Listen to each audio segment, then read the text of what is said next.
ይፈጠር በቃ ያደረገው ነገር ደግሞ ማንኛውም ሴት ማንሽም የምታደርጊው ነገር ነው ዛሬ ላይ እሷናት ፍታይም ብላ ጨቅጭቃው የምትዩ ሴት ሁላ በሩታ ቦታ ብትሆኚ አንቺም ከዛ የባሰ ነገር ብታደርጊ እንጂ ሌላ ምንም የምትፈጥሪው ነገር የለም እየሆነባት ያለው ነገር እንዳትል ያደርጋታል እንዴ አይምሮ አላት እኮ ስሜት አላት እኮ ታዝናለች ልቧ ይሰበራል ንዴት ውስጥ ትገባለች ብዙ ነገር እንድታደርግ ያረጋታል በዛ ላይ እርጉዝ ነበረች በዛ ላይ ባሏ ይሄን ፈጥሮባት እነዚህ ሁሉን ጫና ተቋቁሞ ማለፍ ማለት እኔ እንጃ የሆነ መለኮታዊ ኃይል እግዚአብሔር የሆነ ኃይል ፓወር ሰጥቶን ካልሆነ በስተቀር ሩታ ላይ የተፈጠረው ነገር በትዳሯ ወቅት ከባድ ነው እሱን ለማለፍ ታክሳ ነገሮችን ለማስተካከል ሞክራ ነበረ ከአቅሟ በላይ ሆነ በቃ ማንንም ሰው ተናዶ የሚያጠፋቸውን የሚያደርጋቸውን ነገሮች አደረገች በቃ እኔም ብሆን እናንተም ብትሆኑ የምታደርጉትን ነገር ነው ሩታ ያደረገችው አዲስ ነገር አይደለም በቃ የአብርሃምም አዲስ ነገር አይደለም ብዙ ሰዎች ሲያደርጉ አይተነዋል ግን ምንድነው አብርሃም ምንም እንዳላደረገ እንደተበደለ እሷ እንደፈታችው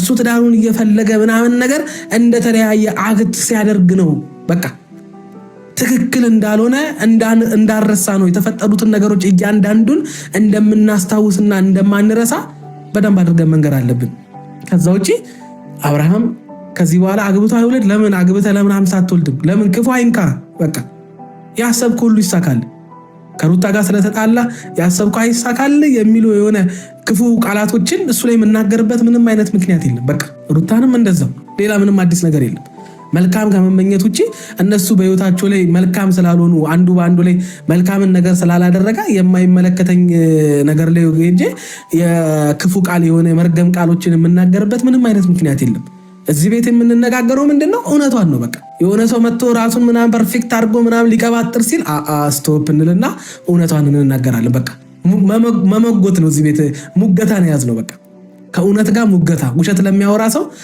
እውነቱን እንነግረዋለን ከዛ ውጭ አይመለከተንም ለልጁ ምንም አይነት መስዋዕትነት እየከፈለ አይደለም ምንም ነገር እያደረገ አይደለም ነገ ላይ አባቴ ብሎ እንዳይጠራው ነው እያደረገ ያለው ልጁ እና ምን አይነት ነገር ነው ይሄ ደግሞ እኔ ከታላቂ ወንድም ማልጠብቀው ነገር ነው በነገራችን ላይ ነገ አባቴ ብሎ ልጁ እንዳይጠራው እያደረገ ያለው ነገር እንዳይጠራው የሚያደርግ ነገር እያደረገም ከሆነ መለያየቱ አይደለም ከሩታ ጋር መፋታቱ አይደለም እንደተለያየ ሰው መሆን ስላልቻሉ ነው እነሱ አርፎ መቀመጥ ያልቻለ ሰው ከሷ መሸሽና መራቅና የጀመረውን ህይወት ማስቀጠል ለምን እንደማይፈልግ አላቅም ለምን ሰላማዊም ነገር ከሷ ጋር ፈጥሮ በቃ ነገሮች እስኪረሱ በቃ ከዚህ በኋላ ይሄን ነገር እሷም ልተው እንድትል የሚያስብል አይነት ወይም የሚያስብል አይነት አራራቅ ከሷ መራቅ አይፈልግም አብርሃም ልጇ አባቱ እንደሚያስፈልገው በደንብ አድርጋ ታውቃለች ስለዚህ አብርሃም መራቅ ልጅን የሚጎዳው ምንም ነገር የለም ይሄ ወንድሞች አሉ አባት እናት የሷ ዘመዶች ምናምን በቃ ከነሱ ጋር ፒስ መሆን ትችላለህ በቃ ከሷ ጋር የተፋታው ከሷ ጋር የተለያየው ልጅህን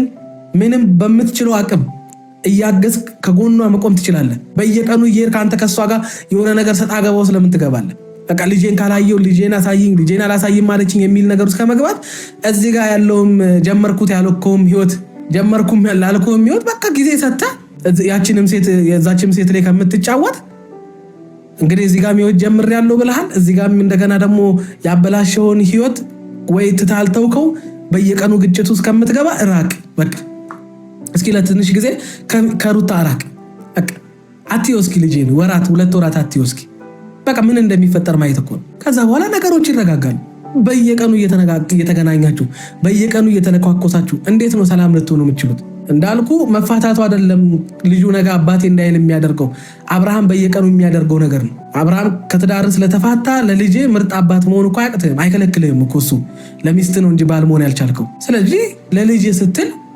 ልጅን የምትወደው ከሆነ ልጅ ነገ አባቴ ብሎ እንዲጠራ የምትፈልግ ከሆነ ልጅን ነገ ትምህርት ቤት ማድረስ ማምጣት የምትፈልግ ከሆነ ለልጅ ነገ ወላጅ ሆነ ትምህርት ቤት መሄድ የምትፈልግ ከሆነ ልጅም በአባቱ እንዲኮራ የምትፈልግ ከሆነ በቃ ለልጅ ስትል ነገሮችን ለማስተካከል ሞክር በቃ ትናንትና ሩም ውስጥ ያው ሁሉ ነገር እኔ ሩሙ ራሱ ለምን አስፈላጊ እንደሆነ አልገባኝም ሩም ውስጥ ራሱ መግባታቸው ቤት አላቸው እሱም ቤት አለው ኤርሚናው እንደሆነች ቤት አላት አይደል ሩም ውስጥ ተገናኝተው አልገባኝም ምን ያደረጉ እንደሆነ ሩም ውስጥ አይደለም ሲኦል ውስጥ ለምን አይገናኙም አንተ ምን አገባ ምን አስጨነቀ ሲኦል ውስጥ ለምን አይገናኙም ምን አስጨነቀ አንተ ወይስ ሄርሜላን ትፈልጋታለህ ኤፍሬም ቆይ እስቀልል ነው ግን እንደዛ ያስመሰለብ ነው የሆነ በቃ ማለት እኔ እንጃ እስከ ዛሬ ድረስ በሴት ጉዳይ የከፈተለት አፒታይቱ የተከፈተለት አብርሃም እሱን እናውቃለን። ኤፍሬምም አቤላ ምናምን እናንተ እዚህ ቁጭ ብላችሁ አብርሃም አግብቶ ወልዶ እንደገና ፈቶ እንደገና ሌላ ሴት አፍቅሮ እየኖረ ነው።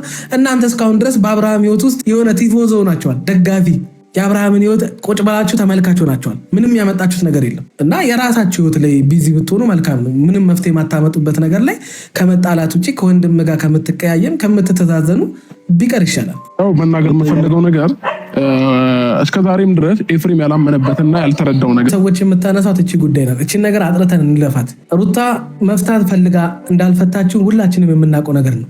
ለምን ነው የምትፈታው? እርጉዝ የሆነች ሴት ለምን ነው ባሏ የምትፈታው? አይ ይሄንን እንደ ነጥብ መያዝ አለባችሁ። ምን አድርጎ ነው እዚህ ፍቺ ድረስ እንድትደርስ በራሷ ላይ እንደዚህ አይነት ውሳኔ እንድትወስን እሷን ሊጎዳት የሚችል ነገር ላይ እንደዚህ አይነት ውሳኔ እንድትወስን ያደረጋት ምንድን ነው?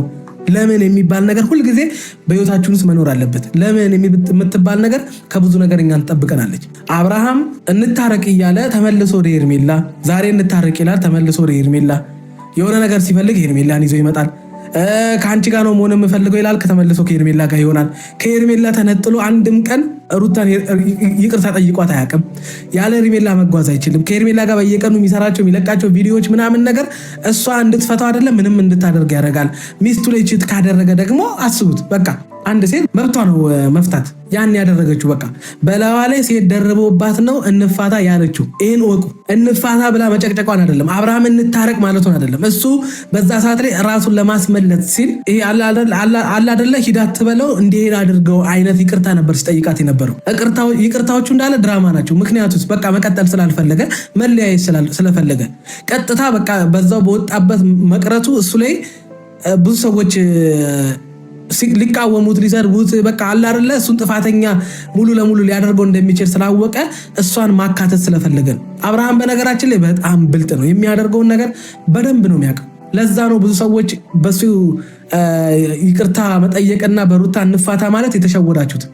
አብርሃም ለምኗል ምናምንም አብርሃም ለምኗታል እግሯ ላይ ወድቆ ምናምን ያላችሁት አብርሃም ያን እንድትሉ ስለፈለገ ነው። ሁላችሁም ነው የተሸወዳችሁት በዛ እንጂ ከመጀመሪያው ጀምሮ እዛ ደረጃ ሳይዳረሱ የተፈጠረውን ነገር ማስተካከል ይችል ነበረ እንዴ። ትዳራን እንደያዙት እስኪ ንገሩኝ። ትዳር ውስጥ ያላችሁ ሰዎች እንዴት ነው የሆነች ነገር አደጋ ሲፈጠር ከባልሽ ጋር ወይም ከሚስት ጋር ሊያጋጭ የሚችል ነገር ትዳርን ሊያፈርስብ የሚችል ነገር ሲመጣ እንዴት አድርጋችሁ ያንን ነገር ቶሎ አስተካክላችሁ ይቅርታም ከሆነ መስተካከልም ያለበት ነገር ከሆነ ቶሎ የምታደርጉት? ለምንድን ነው ያኔ ከመጀመሪያ ያላደረገው? ረጅም ርቀት ከተጓዙ በኋላ ነገሮች ከፈራረሱ በኋላ ካበቃለት በኋላ ይቅርታ ቢል ባይል ደጋግሞ ቢጨቀጭቃት ባይጨቀጭቃት ምንም በቃ የደረሰባትን እሷ ናት የምታውቀው እንጂ አንድ ሴት በእርግዝናዋ ወቅት ምን ልታገኝ ምን ልታተርፍ የትኛው ሀብቱን ልትካፈል ልጅ በሆዷ ይዛ ከባሏ ጋር እንፋታ። እዛ ውጭ ግን አሁንም ነገም ከነገ